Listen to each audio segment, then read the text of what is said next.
இந்த தையல் இங்கே நம்ம தையல் போட்டிருக்கோம் பார்த்தீங்களா, இங்கே ஒரு தையல் வந்துட்டு மேலே அமுக்கு தையல் போட்டிருப்போம். அதுக்கும் கொஞ்சம் தள்ளி வந்து இந்த துணியை வச்சுக்கோங்க. ரொம்ப ஒட்டி வைக்காதீங்க, அது மேலேயே தையல் போடுங்க. உங்களுக்கு அதான் நம்ம த்ரெட்டு வச்சு பைப்பிங் வச்சோன்னா எப்படி வரும் அதே மாதிரியே வரும்.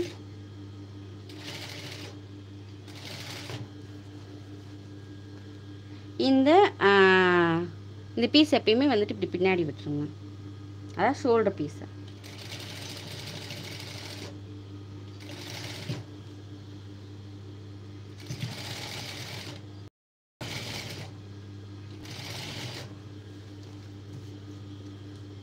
நல்லா கவனமாக பாருங்கள், அப்போ தான் வந்து எப்படி வந்துட்டு அதை ஃபிட் பண்ணுறது, சுருக்கம் இல்லாமல் எப்படி வைக்கிறது, நீட் ஃபினிஷிங்காக எப்படி கொண்டு வர்றது, அதுக்கு என்னென்ன மாதிரி வந்துட்டு மெஷர்மெண்ட் எடுக்கணும் அப்படிங்கிற ட்ரிக்ஸ் எல்லாம் வந்துட்டு நான் உங்களுக்கு இதில் சொல்லித்தரேன்.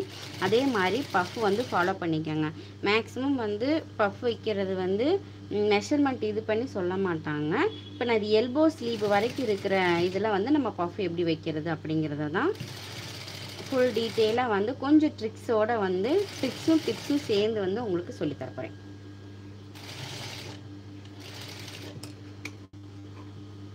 நாளைக்கு பிகினர்ஸுக்கான கிளாஸஸ் இருக்குது, கண்டிப்பாக வந்துட்டு அட்டன் பண்ணுங்கள்.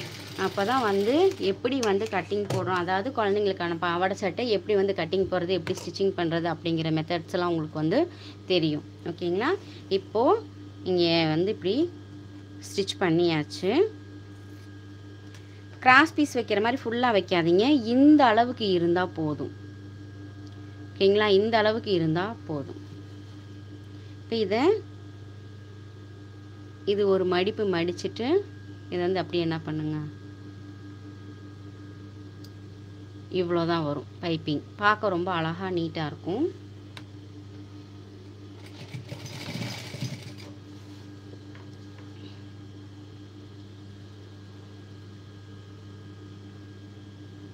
இது வந்து ப்ளவுஸ் துணி இல்லாமல் தனியாக மெட்டீரியல் வந்து எடுத்து கொடுத்துருக்காங்க. எதனாலனா டிசைன் வந்து பேக்குக்கும் ஸ்லீவுக்கும் வைக்கணும் அப்படிங்கிறதுனால.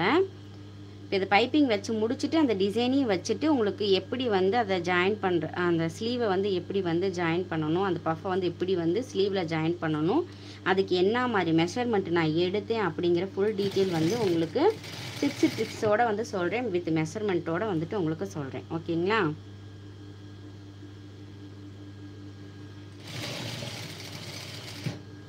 இப்போ இந்த மாதிரி வந்து நம்ம த்ரெட்டு வச்ச மாதிரி பைப்பிங் வைக்கிறதுக்கு இந்த டெக்னிக்கில் வந்து ஃபாலோ பண்ணிக்கோங்க.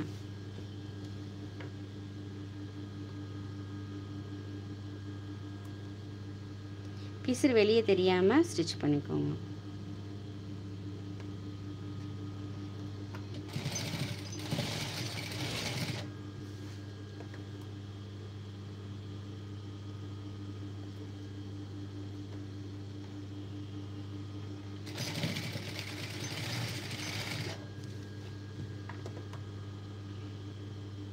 டிசைன் ப்ளவுஸ் தைக்க ரொம்ப லேட் ஆகும், அதனால தான் மெயினான, அதாவது வந்துட்டு உங்களுக்கு ஏற்கனவே சொன்னதெல்லாம் வந்து ஸ்டிச் பண்ணிவிட்டு மெயினாக இருக்கிற இதை மட்டும் உங்களுக்கு வந்து சொல்லி கொடுத்துட்ருக்கேன்.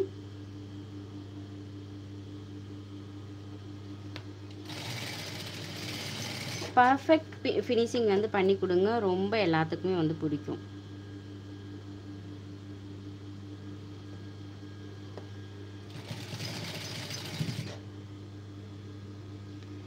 பைப்பிங் இந்த மெத்தடில் நீங்கள் ஃபாலோ பண்ணி வச்சிங்க அப்படின்னா, ஏற்கனவே வந்து நான் சொன்ன மாதிரி தான் இந்த ஏற்கனவே நம்ம ஒரு அமுக்கு தையல் போட்டிருக்கோம் இல்லைங்களா, அந்த தையலுக்கும் கொஞ்சம் தள்ளி இந்த துணியை வச்சுக்கோங்க. வச்சுட்டு ஒரு தையல் வந்து நம்ம அந்த அமுக்கு தையல் போட்டிருக்கிறதுக்கு மேலேயே போடுங்க. அப்படி வச்சாவே நமக்கு இந்த அளவுக்கு வந்துட்டு நமக்கு பைப்பிங் வந்து கிடைக்கும்.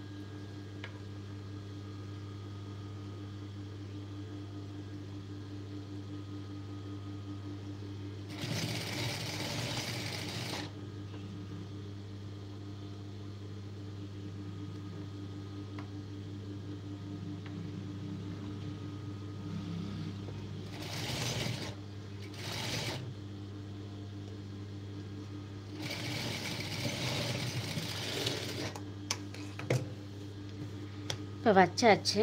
இதுக்கப்புறம் பார்த்தீங்கன்னா இப்போ இந்த பேக் பீஸில்